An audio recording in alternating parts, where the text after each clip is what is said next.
मोहन और सोहन का छोटा सा खेत था। उसमें अनाज मुश्किल से घर चलाने लायक ही होता, पर धर्मदास और भोलाराम की नज़र उसी खेत पर थी, क्योंकि वह खेत गांव के नहर के किनारे था और वहां से पानी अच्छा स्रोत मिलता था। एक दिन धर्मदास अपने लोगों के साथ मोहन और सोहन घर आया। उसने ऊंची आवाज में कहा, हाँ मोहन और सोहन सुनो, गांव का बड़ा मेला आ रहा है। हर घर से चंदा लेना है। अमीर या गरीब सबको देना होगा। तुम्हें भी देना पड़ेगा। मुखिया जी, हम तो गरीब, खेत से बस पेट भरने लायक अनाज ही मिलता है। चंदा देना हमारे लिए संभव नहीं है, लेकिन मेला सजाने में, मंदिर साफ करने में, सेवा देने में पीछे नहीं हटेंगे। हाँ मुखिया जी, हम चाहे शर्म देंगे, पर पैसा कहाँ से लाएंगे? अन्याय है। धर्मदास का चेहरा गुस्से से लाल हो गया। बहुत जुबान चलाते हो, गरीब होकर अकड़ दिखाते हो। देख लेना, तुम्हें सबक सिखाऊंगा। अगले दिन चौपाल पर धर्मदास और भोलाराम ने सब गांव वालों को जमा किया। धर्मदास चिल्लाया, सुनो सब लोग, मोहन और सोहन गांव की इज्जत नहीं मानते। मेला आने वाला है, ये दोनों चंदा नहीं दे रहे हैं। ऐसे लोग गांव के काम में बाधा डालते हैं। हमें इनसे सावधान रहना होगा। गांव वाले चुपचाप थे, कुछ डर से सिर झुका रहे थे, पर कुछ ने आपस में धीरे कहा, मोहन और सोहन मेहनती लड़के हैं, ये क्यों गांव का अपमान करेंगे? मोहन और सोहन भी चौपाल पर पहुंच गए, पर मैं कहा, गांव वालों, हमें बचपन से यही गांव में पल रहे हैं। हम भी तुम्हारे जैसे मेहनत कश है, लेकिन चंदा देना हमारे क्षमता से बाहर है।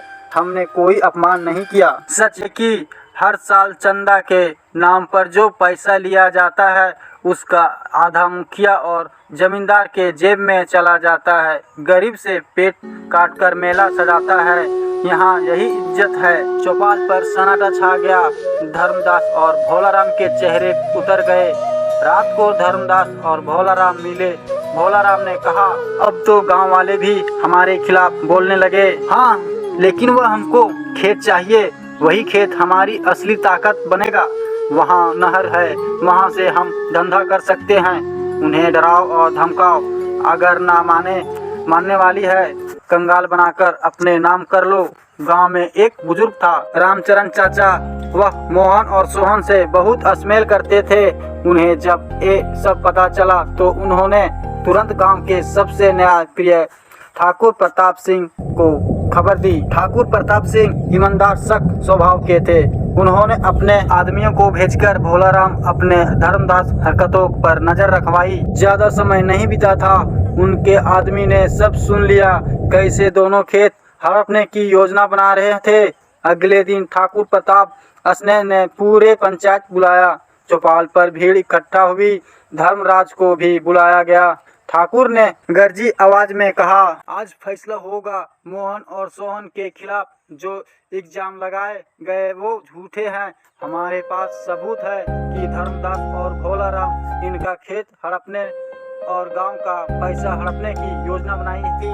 गांव वाले चौंक गए। ठाकुर ने अपने आदमी से गवाही दिलाई। सच सामने आते ही गांव वालों में गुस्सा भर गया। धर्मदास भोलाराम ने हमें परसों से ठगा है, अब इन्हें भी सजा मिलनी चाहिए। आज से धर्मदास मुखिया नहीं रहेगा, उसकी जगह नया मुखिया चुना जाएगा। भोलाराम को भी उसकी हरकतें के लिए दंडित किया जाएगा। तुम दोनों ने सच का साथ दिया। अगर तुम डर जाते तो कभी इन अत्याचारों को पहचान नहीं पाते। हमें तो बस इतना जानते हैं, गरीब को दबाया जा सकता है, लेकिन वह सच पर डटा रहे तो किसी का लालच उसे हरा नहीं सकता। धर्मदास और भोलाराम को चौपाल पर शर्मिंदगी उठानी पड़ी। मुखिया की कुर्सी हाथ से निकल गई और गांव वालों को नजर से उनकी इज्जत मिट्टी में मिल गई, लेकिन वे भीतर से अलग सुलग रहे थे। भोलाराम रात धर्मदास से बोला, हम ऐसे ही हार नहीं मान सकते। गांव में अभी भी हमारे आदमी है। मोहन और सोहन को हीरो बना दिया सबने, लेकिन अगर हमने धीरे धीरे उनकी इज्जत मिटा दे तो कोई उनका साथ नहीं देगा। हाँ, सीधा वार नहीं करेंगे, पहले उनके नाम पर झूठ फैलाएंगे, लोगों में शक पैदा करेंगे। जब उनका भरोसा टूटेगा तो खेत लेना आसान होगा। कुछ दिनों बाद गांव में अजीब बातें फैलने लगी। मोहन ने मेला का पैसा अपने घर छुपा दिया। सोहन ने चोरी से तालाब से मछली पकड़ी और बाजार में बेच दी। गांव के लोग उलझन थे।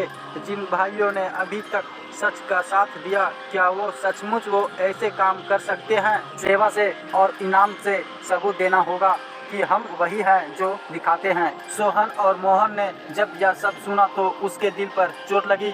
सोहन गुस्से में बोला, भाई ये सब झूठ है, क्यों ना जाकर सबके सामने साफ कर दे। धैर्य रख भाई, सच को समय चाहिए। अगर हम हर झूठ चिल्लाएंगे तो लोग सोचेंगे कुछ तो दाल में काला है। हमें काम से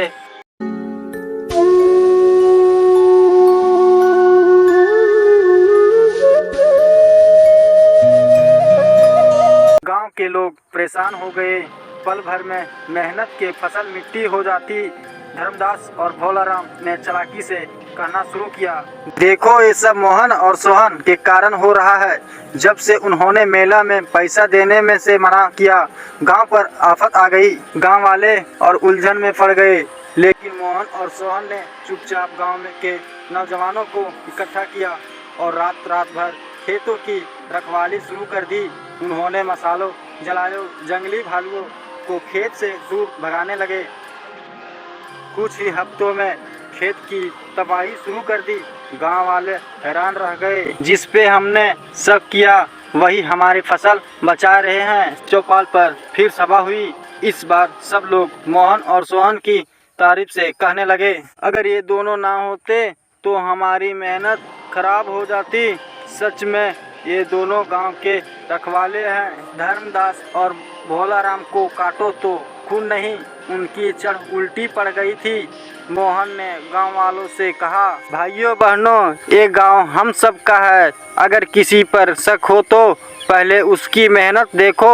हमें एक दूसरे पर भरोसा करना सीखना होगा। गांव वालों को आंखें झुक गई। उन्हें लगा कि वे अफवाहों में फंसकर गलती कर रहे थे। बरसों से गांव में हर साल अच्छी बरसात होती थी। नहरें लबालब भर जाती और खेतों में हरियाली छा जाती। लेकिन उस साल आसमान जैसे रूठ गया। बरसात आई ही नहीं। तालाब सूखने लगे।